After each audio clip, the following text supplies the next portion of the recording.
안녕하세요. 디시전 사이언스입니다. 많은 사람들은 비즈니스나 사업 창업을 어렵다고 생각합니다. 하지만 끊임없이 생각하고 노력한다면 누구나 성공할 수 있습니다. 지금부터 소개해드릴 창업 지원 프로그램은 청년 창업자, 소상공인부터 프로젝트 추진팀에 이르기까지 폭넓게 사용 가능하며 여러분의 훌륭한 성공 파트너가 될 것입니다. 자, 시작해 볼까요? 일단 창업을 위한 계획을 세워봅시다. 무슨 계획을 세워야 할지 막막하시죠? 누구나 다 아는 사실이지만 준비를 잘한다면 앞으로 다가올 위험에 대처할 수 있습니다. 자, 이제 계정으로 로그인을 합니다. 소상공인을 위한 창업 프로그램 마이비즈 FS는 크게 두 가지로 분류됩니다. 첫 번째는 생각, 조사, 계획이고요. 두 번째는 계산하고 판단하는 것입니다. 그럼 첫 번째 챕터부터 살펴보겠습니다. 첫 번째 챕터는 총 5개의 섹션으로 구분이 됩니다. 해당 섹션마다 이제 수행해야 될 미션들이 있죠. 미션이라고 해서 거창한 것은 아닙니다. 나의 장점이나 내가 잘했던 일, 목표 설정 등 자신의 생각들을 정리하는 거죠. 그럼 간단히 한번 적어볼까요? 내가 하고자 하는 사업의 목적은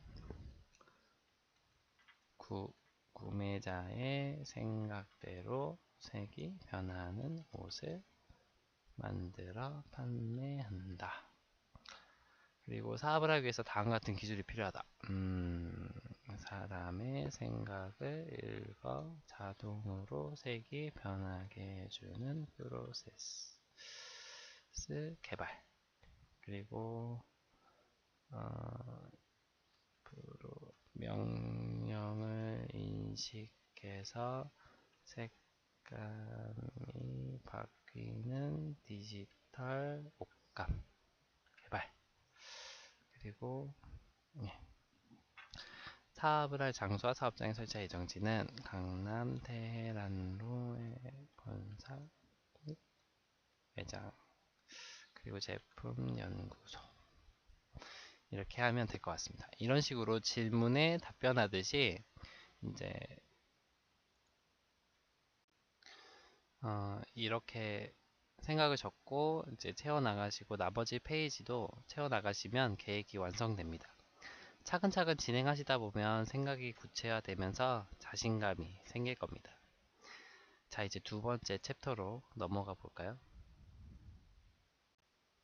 자, 이제 두 번째 챕터입니다. 두 번째 챕터에서는 숫자와 친해져야 합니다. 미리 조사한 내용을 바탕으로 금액을 작성하면 되는데요.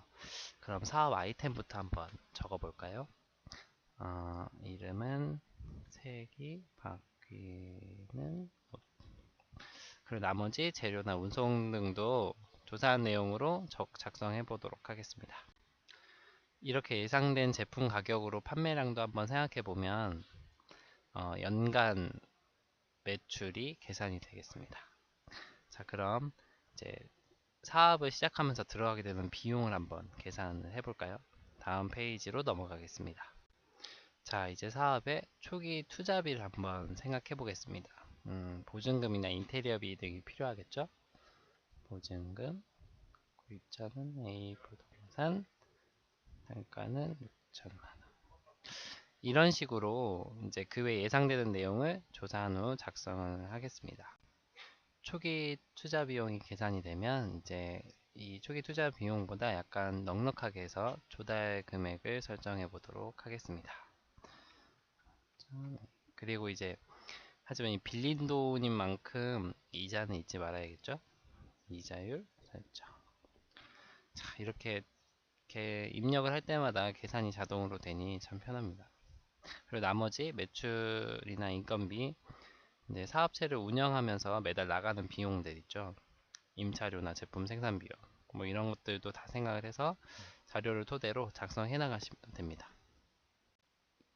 자, 이렇게 1년간의 현금의 흐름을 볼 수가 있습니다. 하지만 아직 사업 초반입니다. 앞으로는 어떻게 될지 모르죠. 다음으로 한번 넘어갈까요?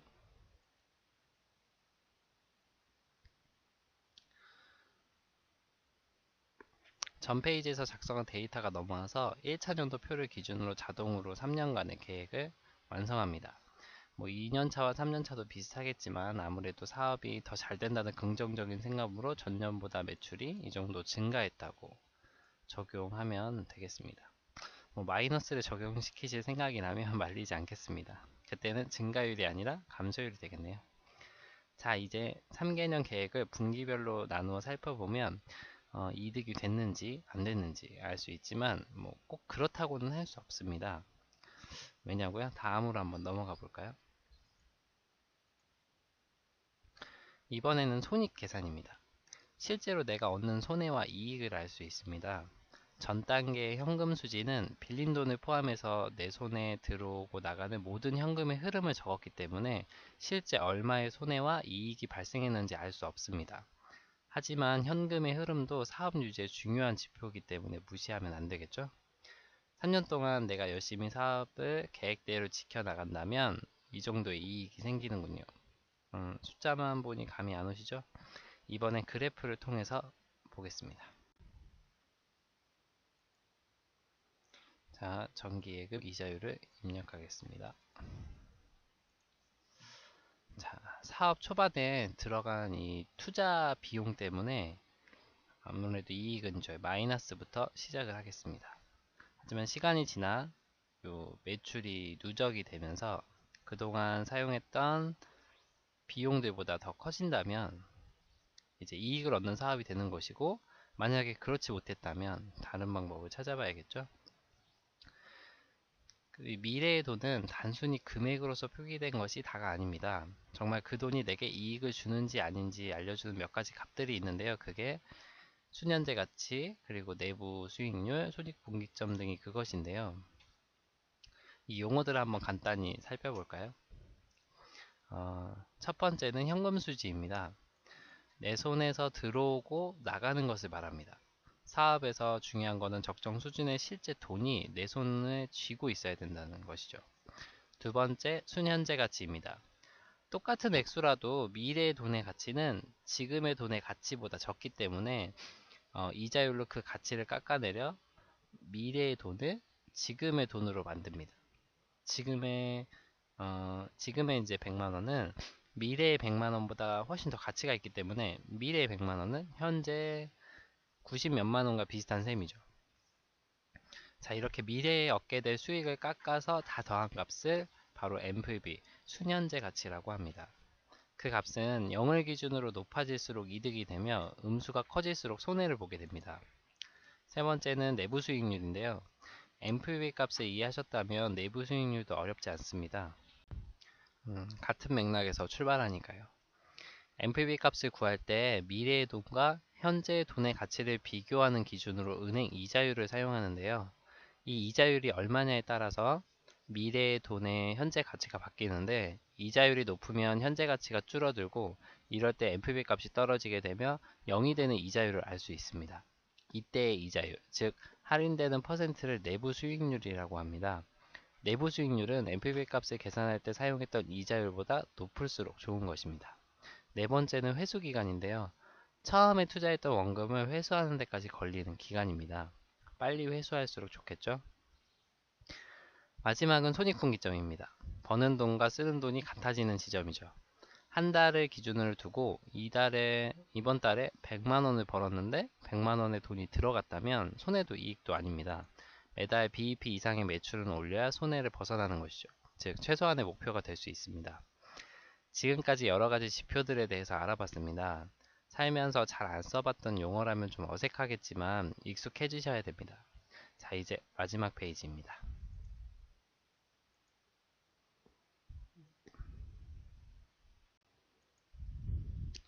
자, 이제 사업 타당성 분석인데요. 지금까지의 결과로 내가 생각한 사업을 한번 평가를 해보는 겁니다.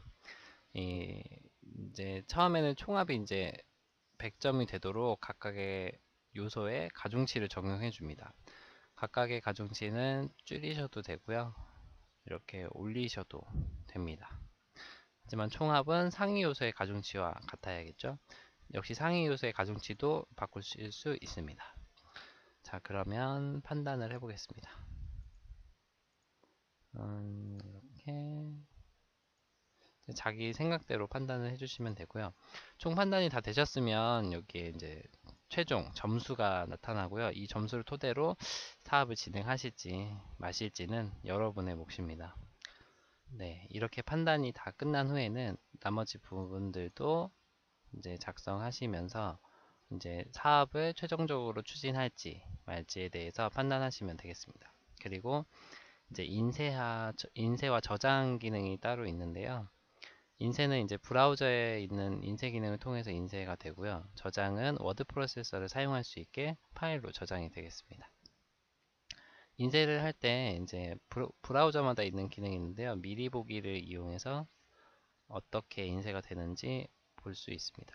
내가 그 전에 작성했던 데이터들을 이제 한번 보실 수가 있고요. 이것을 이제 인쇄할 수가 있습니다. 지금까지 창업을 위한 준비를 하면서 조사한 자료를 토대로 계획도 잡고 계산도 해보았죠.